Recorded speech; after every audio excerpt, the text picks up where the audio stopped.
Hello class 10th. This is 6th chapter of your syllabus, the 100 dresses part 2. And as you know that we have read about Maddie, about Peggy कि कैसे वो Wanda पेट्रॉन्स्की को sorry कहना चाहती हैं और उसके लिए वो बॉगिन हाइट्स जाती हैं, बट तब तक वेंडा पेट्रॉन्स्की वहाँ से जा चुकी होती है। इसलिए वो लोग उसको लेटर लिखते हैं ताकि वो उससे सॉरी कह सकें, लेकिन उसमें सॉरी ना लिखकर बेसिकली वो एंड करते हैं एक फ्रेंडली लेटर लिख के, ठीक है, जिसमें वो वेंडा पेट्रॉन्स्की को बताते हैं कि कैसे उसने जो ड्राइंग्स बनाई हैं वो कितनी खूबसूरत हैं और कैसे पूरा स्कूल उसके बारे में कितना अच्छा सोचता है। So these are the things which we have already read in previous lectures. So now we go forward.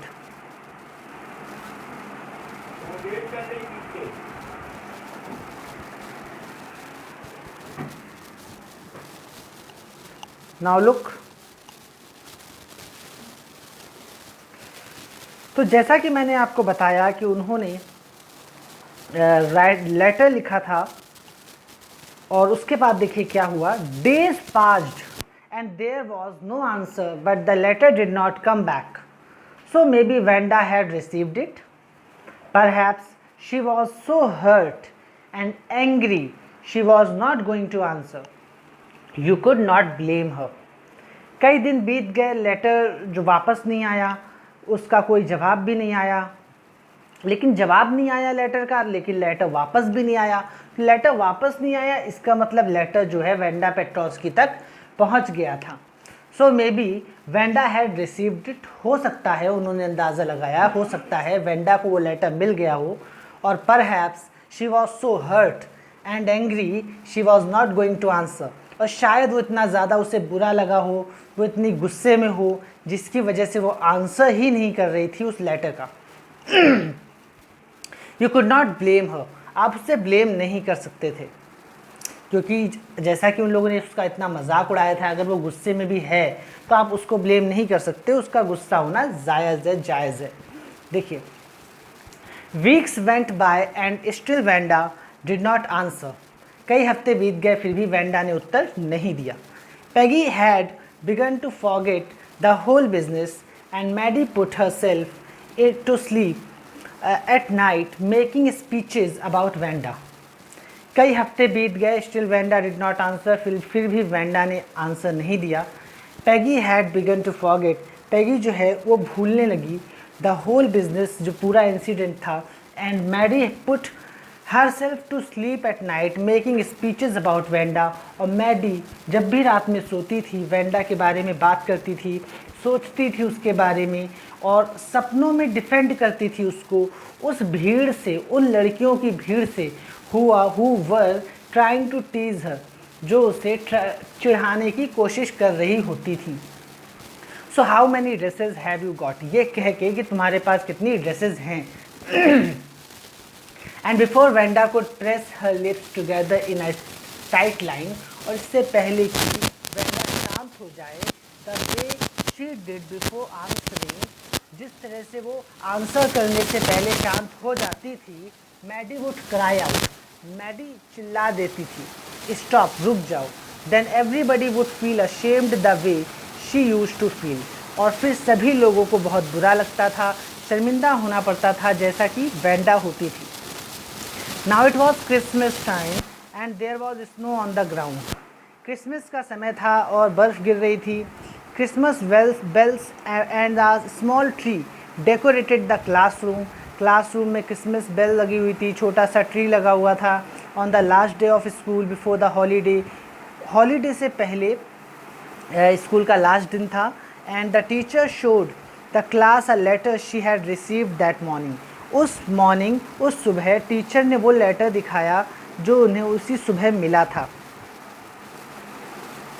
उस लेटर में क्या था देखिए.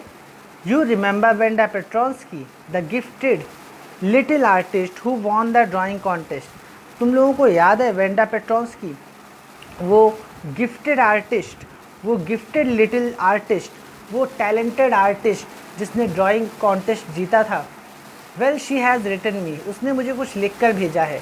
And I am glad to know where she lives, और मुझे जान के खुशी है कि वो कहाँ रहती है।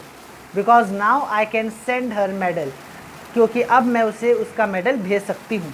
आई want to read her letter to you, मैं उसका लेटर तुम्हारे लिए पढ़ना चाहती हूँ। The class sat up with a sudden interest and listen intently, पूरी क्लास इंटरेस्ट के साथ एकदम से चौकन्नी हो गई और ध्यानपूर्वक सुनने लगी। डियर मिस मैसन के नाम वो लेटर था। How are you and room 13, room 13 कैसा है, आप कैसे हो। Please tell the girls they can keep those 100 dresses, उन लड़कियों को आप बता सकते, उन लड़कियों से कह दीजिए कि वो 100 ड्रेसेस वो रख सकती हैं। Because in my new house, क्योंकि मेरे नए घर में आई हैव 100 न्यू वंस, क्योंकि मेरे पास अब 100 नई ड्रेसेस हैं। All lined up in my closet, जो मेरी क्लोजेट में सब लाइन से लगी हुई हैं। I would like that girl Peggy to have the drawing for the green dress with the red trimming, मैं वो जो लड़की पैगी है, मैं चाहूँगी कि आप उसे ग्रीन ड्रेस दो रेड ट्रिमिंग के साथ, जो रेड ट्रिमिंग वाली ग्रीन ड्रेस की जो ड्राइंग है वो आप पैगी को दे दो, पैगी रख ले उसे। And her friend Maddie to have the blue one, और ब्लू वाली मैडी रख ले। For Christmas I miss that school and my new teacher does not equalize with you, I miss that school, मैं उस स्कूल को miss करती हूँ, और मेरी जो नई टीचर है वो आपके सामने आपकी बराबरी में नहीं है, मतलब आपकी जैसी नहीं है। Merry Christmas to you and everybody, मतलब वो बता रही है कि जो मेरी न्यू टीचर है वो आपके जैसी नहीं है, मतलब आप बहुत अच्छी हो, इस प्रकार से ना गुड सेंस, मतलब आपका कोई कंपैरिजन नहीं है जो न्यू टीचर है उनके साथ। सो आगे देखिए।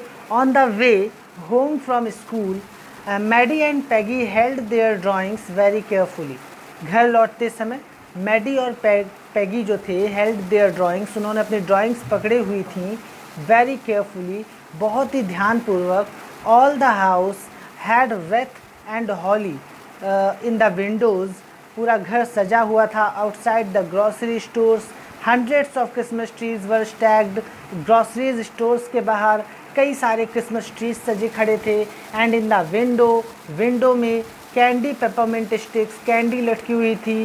एंड कार्नोकॉपियस, अब देखिए कार्नोकॉपियस क्या होता है, डेकोरेटिव कंटेनर्स होता है, ठीक है, usually full of flowers and fruits, ठीक है।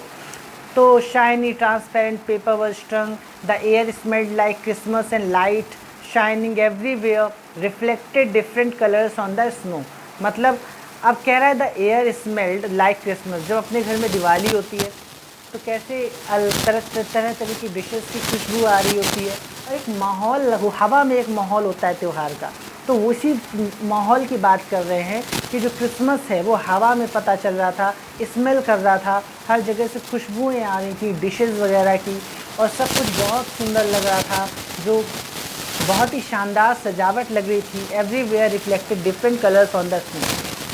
बॉय सेड पैगी ने कहा, this shows she really likes us, इससे पता चलता है वो हमें बहुत पसंद करती है। It shows she got our letter and this is her way of saying that everything is all right, इससे पता चलता है कि उसके पास हमारा लेटर पहुंच गया, और ये उसका तरीका है ये कहने का कि सब कुछ ठीक है। And that I hope so, मुझे भी यही आशा है। सेड मैडी सैडली, मैडी ने दुखी होते हुए बोला। शी फेल्ट सैड, उसे बहुत बुरा लग रहा था, because she knew she would never see the little tight lipped Polish girl again, कि उसे पता था कि अब वो कभी भी वेंडा पेट्रोव्स्की से नहीं मिल पाएगी। And could not ever really make things right between them, और उनके बीच में चीज़ें कभी सही नहीं हो सकती थी। She went home and she pinned her drawing over a torn place in the pink flowered wallpaper in the bedroom, तो उसके बेडरूम में जो पिंक फ्लावर वॉलपेपर था, वहाँ पे जो एक पीस उसका फटा हुआ था, उसी जगह दीवार पे उसने वो ड्राइंग लगा दी। द बेडरूम, अपने बेडरूम में। The shabby room came alive from the brilliancy of the colours, उस ड्राइंग में जो कलर्स यूज़ किए गए थे वो इतने शानदार थे कि उसकी वो जो रूम है वो जीवंत हो उठा, चमक उठा। पेंटिंग की वजह से वो रूम बहुत अच्छा लगने लगा। Maddie sat down on her bed and looked at the drawing. Maddie अपने बेड पे बैठ गई और उस ड्राइंग को देखती रही। She had stood by and said nothing. वो बस खड़ी रही और कुछ भी नहीं बोल रही थी। But Wanda had been nice to her anyway, लेकिन वेंडा उसके प्रति दयालु थी, चाहे कुछ भी हो। Tears blurred her eyes and she gazed for a long time at the picture. उसकी आंखों में आंसू आ गए, वो लंबे समय तक उस पिक्चर को देखती रही। Then hastily she rubbed her eyes and studied it intently. फिर उसने अपने आंसू पोंछे और ध्यानपूर्वक पढ़ने लगी। The colors in the dress were so vivid that she had scarcely noticed the face and head of the drawing. उस ड्राइंग में जो कलर्स थे वो इतने शानदार थे कि उसने उस ड्राइंग के फेस और हेड को नोटिस ही नहीं किया। बट इट लुक्ड लाइक हर, लेकिन वो उसकी तरह, वो ड्राइंग का जो कलर था, वो जो कपड़े, वो जो ड्राइंग थी उसमें जो फेस बना था वो एकदम मैडी की तरह था। Maddie, it really looked like her own mouth. वो एकदम उसके चेहरे की तरह, उसके मुंह की तरह लग रहा था। Why it really looked like her own self. ये एकदम उसके तरह क्यों दिख रही थी। Wanda had really drawn this for her. इसका मतलब था वेंडा ने वास्तविकता में वो ड्राइंग मैडी के लिए ही बनाई थी। Excitedly she ran over to Peggy. और जब उसने ये रियलाइज़ किया तो पैगी के पास गई। Peg, she said, let me see your picture. मुझे अपनी पिक्चर दिखाओ। व्हाट्स द मैटर, क्या बात है। Ask the Peggy. पैगी ने पूछा। As they clattered up to her room, वो बहुत जल्दी उसके रूम में गए। Where Wanda's drawing was lying face down on the bed. जहाँ पर वेंडा की ड्राइंग पड़ी थी उसके बेड पर। Maddie carefully raised it. Carefully Maddie ने उस ड्राइंग को उठाया।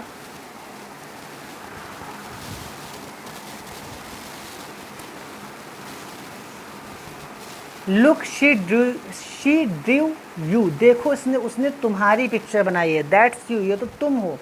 शी एक्सक्लेम्ड, उसने कहा। And the head and face of this picture did look like Peggy. और उस पिक्चर का हेड और फेस पैगी की तरह ही दिखता था।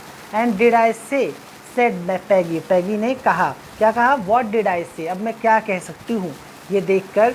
She must have really liked us. इसका मतलब है कि वो ज़रूर हमको बहुत पसंद करती थी। Yes she must have agreed Maddie. Maddie ने एग्री किया कि हाँ ज़रूर वो हमें पसंद करती होगी। And she blinked away the tear that came every time she thought of Venda standing alone in that sunny spot in the schoolyard. और जब वो वेंडा के बारे में सोचती थी कि वो धूप में स्कूल के उस स्पॉट पर खड़ी है जहाँ पर सब उसका मजाक उड़ा रहे हैं। Looking stolidly over at the group of laughing girls. सब लड़कियाँ जहाँ हंस रही हैं।